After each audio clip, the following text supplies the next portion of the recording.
Alors, il y en a un qui est votre fan, c'est le président du Quai Branly, Jacques Chirac, Stéphane Martin, Oui, bien voilà. sûr.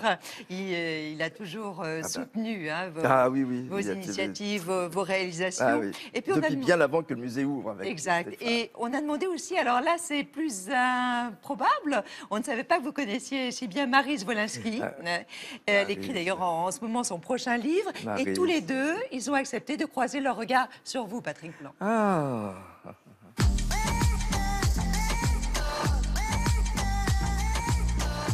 La première image que l'on a de Patrick Blanc, c'est celle de quelqu'un qui s'est fait un look, qui s'est fabriqué un personnage.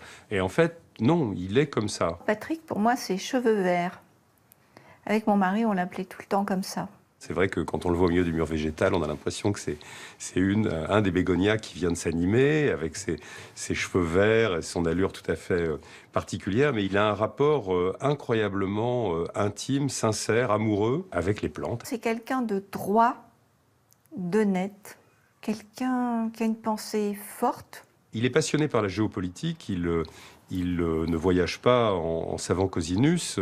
Quand il va à Singapour ou à Kuala Lumpur, il s'intéresse à ce qui se passe autour de lui. C'est pas du tout quelqu'un qui est dans sa bulle, c'est vraiment un homme de son temps et un citoyen du monde. C'est pour ça qu'on ne peut pas le voir souvent, parce qu'il n'est jamais là. On imagine comme ça, quand on voit arriver ce Ludion aux cheveux verts, qu'il doit arriver 1h30 en retard à tous les rendez-vous. Pas du tout. Patrick, c'est quelqu'un qui travaille avec une toute petite équipe, très solide, et il est, au contraire, extrêmement précis, fiable, structuré. C'est un chercheur aussi, un scientifique, un chercheur. Le fait de découvrir une plante nouvelle, ce qui est finalement le Graal de tout botaniste, c'est aussi son Graal, peut-être plus que de décrocher un nouveau marché aux États-Unis ou à Kuala Lumpur. C'est un personnage un peu étrange, c'est un beau personnage. Ça pourrait être un personnage de roman d'ailleurs. C'est quelqu'un qui n'est pas inhibé, sans être pour autant exhibitionniste ou envahissant. C'est un garçon très bien élevé.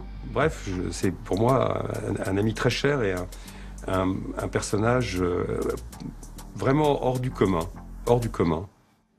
Merci beaucoup, merci à tous les deux. Qu'est-ce qui vous fait le plus plaisir ou le moins plaisir d'ailleurs? Ah bah c'est extrêmement émouvant, je trouve, ce que dit Maryse, ce que dit Stéphane, c'est absolument parfait, la façon dont ils se Oui, parce que répondent sans c'est vrai qu'on savoir. a un regard en fait sur vous, on se dit voilà, il est un peu babacool, voilà, il est un peu excentrique, etc. En fait, vous êtes un homme très, très discipliné en définitive. Oh oui, oui, oui.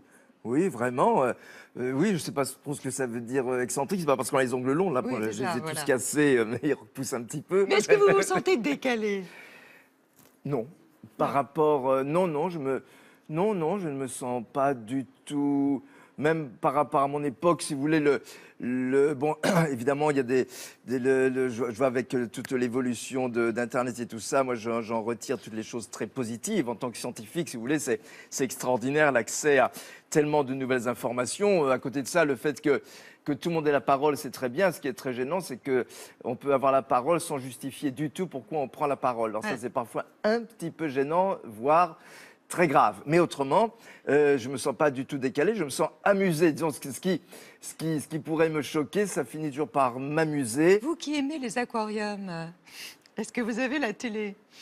Il y a une télé dans la maison, mais c'est un aquarium, vous êtes bien d'accord, la télé? Oui, c'est un aquarium, mais je regarde très, très, très peu la télé. Alors, moi,